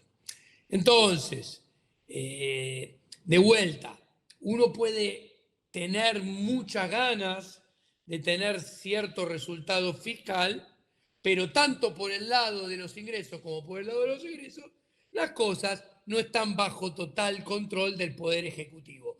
¿Qué puede hacer el Poder Ejecutivo? Ok, no gasto. Listo, bueno. Pero ¿hasta qué momento no gasto? De vuelta. A ver, porque metafóricamente, no gasto en nada, listo, metafóricamente. Los colegios se hacen mierda, ¿ok? Los hospitales se hacen mierda, las calles están hechas mierda, ¿ok? Es alimento para que venga después, haga mega emisión monetaria para arreglar todo eso. Bueno, vos fíjate el uso político que ya le están dando a que yo no lo puedo ver porque pienso en mi nieto, ¿viste? Logan, el Sí. nene. Pero ya la oposición le empezó a hacer uso político porque con la motosierra cerró el lugar, no sé, el ministerio o la secretaría que se ocupaba de la trata. No, flaco, esto no tiene nada que ver Milei. No le eché la culpa a Milei también de esto, ¿viste? Obvio. El pibe se perdió, lo raptaron, lo vendieron, pero no le eché. Ahora, si de cualquier, o sea, le están empezando, yo creo que hasta ahora no le entraban las balas y no sabían cómo entrarle a Milei. Pero yo creo que en este segundo semestre le van a empezar a entrar las balas. Ya empezó el Círculo Rojo, hoy lo escuchaba Gustavo Weiss de Camarco, hablando de Sí. la construcción, lo escuchaba Funes de Rioja, lo escuchaba el Círculo Rojo diciendo, así no va. Lo Hay escuchaba, empresas de la construcción que caen 48%. por eso, por eso. Hoy yo creo que la máxima, el máximo crédito que tiene Milei es de la gente de a pie, del ciudadano de a pie Sí. que tiene una mediana educación financiera y que ve que, bueno, el sueldo me paró de caer, la inflación empezó a bajar, los precios no están volando como hacía hace 3 meses, y bueno, la sigo remando, la sigo bancando, pero ahora viene el desempleo. Bueno, a ver, la gente tiene una tendencia a pensar que la foto actual se transfiere hacia la política, hacia la película, perdón, futura. Y esto es un grave error, porque eso nunca sucede. ¿Ok? Y pongo un ejemplo. Vos sos más grande que yo me acuerdo perfecto, así que vos te vas a acordar todavía más. El señor Domingo Felipe Cavallo, si había alguien que tenía reputación y credibilidad para la gente de a pie, era el ministro Cavallo. Cavallo asume, redondeando, en abril del 2001 y la gente se lo empieza a llevar puesto, tanto es así que en septiembre él manda el proyecto de la ley de intangibilidad de los depósitos, en noviembre pone el corralito que después termina en la salida de la convertibilidad, el golpe de Estado, el corralón. ¿Qué quiero decir con esto? Que el devenir de los acontecimientos es tan dinámico, tiende a acelerarse, que se lleva puesto hasta el más pintado, al que parece que tenía el apoyo de todos para siempre. Y no es así. Ese apoyo se diluye muy rápidamente también. Claro, claro. Bueno, Diego, vamos cerrando. Te vas la semana que viene al exterior, ¿no? Sí, me voy un ratito al exterior, exactamente. Bueno, ¿Eh? ya tenemos casi 2 horas de charla, 2 horas y media, ¡Opa! salvo la parte de que no metí ahí en los dedos. Me faltaba el técnico acá, ¿viste? Pero que me ayudó por WhatsApp, más el técnico tuyo, por lo menos lo logramos. Vos saliste así grandote y yo salí chiquitito en la pantalla, pero Yo me veo al revés. el invitado eras vos. La Yo idea me veo era... chiquitito. Y a vos grandote. No, pero se ve al revés, así que es como corresponde, porque el entrevistado sos vos, yo quería que vos expreses tu Muchas idea gracias. y, bueno, ayudar a la gente a pensar. Mucha gente puede estar de acuerdo con vos o conmigo, o puede estar en desacuerdo, pero por lo menos algunos lo vamos a hacer dudar, y, bueno, ojalá que las cosas, este, ¿Ese Merval en dólares amarillo que tenés ahí atrás viene del futuro o es del pasado? no, este que tengo de atrás es de 1988-2002 y el que tengo de este lado es 91-2004. Es lo que va a pasar ahora, o sea, esto es lo que va a pasar ahora, como esto. Siempre Por que eso quedó, te dije viene del futuro. viene del futuro, sí, sí.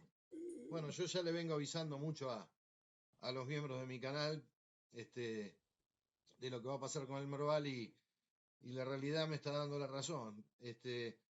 Y hoy decía, ¿no? Hoy tuiteaba, hablando un poquito de mercado, yo sé que no es tu fuerte los mercados, pero eh, digo, hubo un montón de gente, viste que el público se retroalimenta. Gracias a la criptomoneda y demás, hubo un montón de gente que se sumó al mercado de capitales, que yo lo festejo. Sí, obvio. Pero, digamos, yo de pibe me fundí 2 veces, ¿viste? Sí. Y tengo miedo que mucha gente haya cometido el error de comprarse y apalancarse en activos argentinos, porque cuando se apruebe la ley bases, vendo. Y yo digo, si todos compramos para vender cuando se apruebe la ley bases, ¿quién va a comprar? Porque vamos a ser todos vendedores. Entonces tengo miedo que haya gente que a partir de la semana que viene la pase mal, que ojalá no haya cometido el error que me ha tocado cometer alguna vez a mí de pibe, ¿viste? Bueno, yo te lo comenté el otro día. Cuando sale la media sanción del Senado, al día siguiente aparece un cliente mío y me dice, ¿qué bono compro? Le contesto, no, papá, hoy al final del día tenés que vender. Le digo, yo. ¿Eh? Pero No, bueno, en pronósticobursátil.com manejamos una cartera de 2.800 millones de pesos, más o menos. Y hoy, de casualidad, me quedaban, vos sabés que me quedaron, no sé de quién, 35 GD 35, ¿eh? 35 sí. GD 35. Cuando los vi, vendé, Que, que liquido esto ya. vendelo. No, pero mañana a lo mejor vale más, no importa, que gane otro. Bueno, Diego, te Un placer. agradezco mucho la deferencia. Este, no sé cuánta gente habrá estado en vivo porque no quiero tocar nada, ¿viste? Para no meter más la pata. muchos miembros que como siempre son fieles a mi canal de YouTube, pero bueno, Me alegro mucho. esto es público, esto lo va a poder ver todo el mundo, los que estén suscritos a mi canal o no, y seguramente lo vas a subir vos a tu canal de YouTube. Lo edito y lo voy a subir al canal. Y esperemos que podamos ayudar a la gente, que esa es la idea. Pero yo realmente me sorprende la miopía de algunos cuando piensan que uno, no sé, lo juzgan sin conocerlo, ¿no? Soberbio. Yo creo que expliqué todo con fundamentos económicos, filosóficos políticos, de conocimiento de los actores. Así que no tiré nada al voleo, ¿no? No tiraste nada al voleo y tampoco tenés una vida presente y futura desordenada, ¿me entendés? O sea, creo que tu situación patrimonial me parece que no amerita que tengas que pasar por maltratos. Creo que la gente se debiera dar cuenta de eso. Pero bueno, en fin, hay de todo en nuestra viña. Yo cuando me dicen eso, digo, "Mirá, me va bien", y vos sabés muy bien, le digo, mirá que a mí me va bien, yo muestro mis llaveros, y tengo 2 llaveros alemanes, ¿no? Uno de 2 ruedas y uno de 4. Claro, Entonces ¿viste? digo, Pero la gente juzga. sí. Y está bien, bueno, libertad de expresión, libertad de expresión. Bueno, te Así mando un abrazo grande, amigo. Que tengas un feliz viaje. Yo sé dónde muchas vas, te lo voy a decir. No, Pero no, bueno, no. nos mantenemos en contacto. Abrazo Muchas grande. abrazo, chao, chao. Gracias Chau, por chau. todo, Marcelo querido. Chau.